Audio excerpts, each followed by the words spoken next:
que as 7 trombetas é a justiça de Deus, a ira de Deus. Então ele está julgando quem ficar através de cada trombeta. E aqui está dando exemplo claro disso. A redução da luz significa uma retirada do favor e da orientação de Deus, mergulhando o mundo em escuridão espiritual e moral. Também serve como um prelúdio para os julgamentos mais intensos que se seguem, destacando a gravidade crescente da tribulação. A 5ª trombeta, a praga dos gafanhotos. Apocalipse 9, do 1 ao 12, introduz a 5ª trombeta, também conhecida como o primeiro aí. O 5º anjo tocou a trombeta e viu uma estrela que havia caído do céu para a terra. A estrela recebeu a chave do poço do abismo. Quando ele abriu o abismo, fumaça subiu dele, como a fumaça de uma fornalha gigantesca. O sol e o céu foram escurecidos pela fumaça do abismo, e da fumaça saíram gafanhotos sobre a terra e receberam poder como dos escorpiões da terra. Esses gafanhotos não são insetos comuns, mas seres demoníacos liderados do abismo, atormentando aqueles que não têm o selo de Deus em suas testas. O tormento dura 5 meses e a dor é tão severa que as pessoas buscarão a morte, mas não conseguirão encontrá-la. Esse julgamento destaca a guerra espiritual em jogo e a proteção concedida àqueles que pertencem a Deus. Irmãos, pausa aqui por um momento. Esse julgamento destaca a guerra espiritual em jogo e a proteção concedida àqueles que pertencem a Deus. Guerra espiritual, irmãos, é o que vivemos a cada dia, a cada momento, e estamos vivendo agora. Guerra espiritual. Tem um anjo lutando por você, sem você ver agora contra os demônios. Então, o Satanás, ele quer tirar sua atenção, ele quer fazer você olhar para o outro lado, você olhar para o erro, para você não absorver. Aqui, lembrando, irmãos, estamos falando do Apocalipse, aqui estamos falando do fim dos tempos, e é isso que o Satanás não quer que você absorva, ele não quer que você escute, para não despertar o temor em você, a fé em você novamente. Então, isso se refere à guerra espiritual que está dizendo aqui. A 6ª trombeta, a liberação dos 4 anjos. A 6ª trombeta, ou o segundo aí, é descrito em Apocalipse 9, 13 ao 21.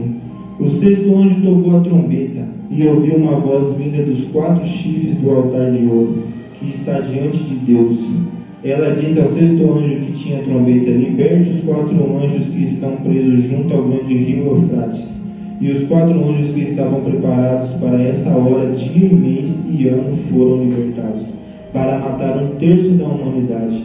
Esses 4 anjos lideram um vasto exército de 200 milhões de tropas montadas. 200 milhões de tropas montadas, não são 200 milhões de demônios, são 200 milhões de tropas montadas, lideradas por 4 demônios, trazendo morte e destruição em cada escala, em grande escala. Apesar da perda catastrófica de vidas, as pessoas restantes não se arrependem de seus pecados. Mesmo assim, estão dizendo que não vão se arrepender de seus pecados, mesmo passando por tudo isso, irmão, destacando a dureza do coração humano e a persistência do mal. A 7ª e última trombeta, o reino proclamado. A 7ª trombeta, ou o terceiro aí, é tocada em Apocalipse 11, do 15 ao 19. O 7º anjo tocou a trombeta e houve altas vozes no céu que diziam: o reino do mundo se tornou o reino de nosso Senhor e de seu Messias, e ele reinará para todos sempre. E os 24 anciãos que estavam sentados em seus tronos diante de Deus caíram de rosto em terra e adoraram a Deus, dizendo: damos graças a ti, Senhor Deus Todo-Poderoso, aquele que é e que era, porque tomaste teu grande poder e começaste a reinar. As nações estavam iradas, e tua ira veio. Chegou o tempo de julgar os mortos e de recompensar teus servos, os profetas, e teu povo que reverencia teu nome, tanto grandes como pequenos, e de destruir aqueles que destroem a terra. A 7ª trombeta anuncia a culminação do plano de Deus, o estabelecimento final de seu reino e o definitivo de Cristo. É um momento de julgamento e recompensa, onde os fiéis são vindicados e os ímpios são punidos. Essas são as 7 trombetas, irmãos, que vai acontecer depois do arrebatamento.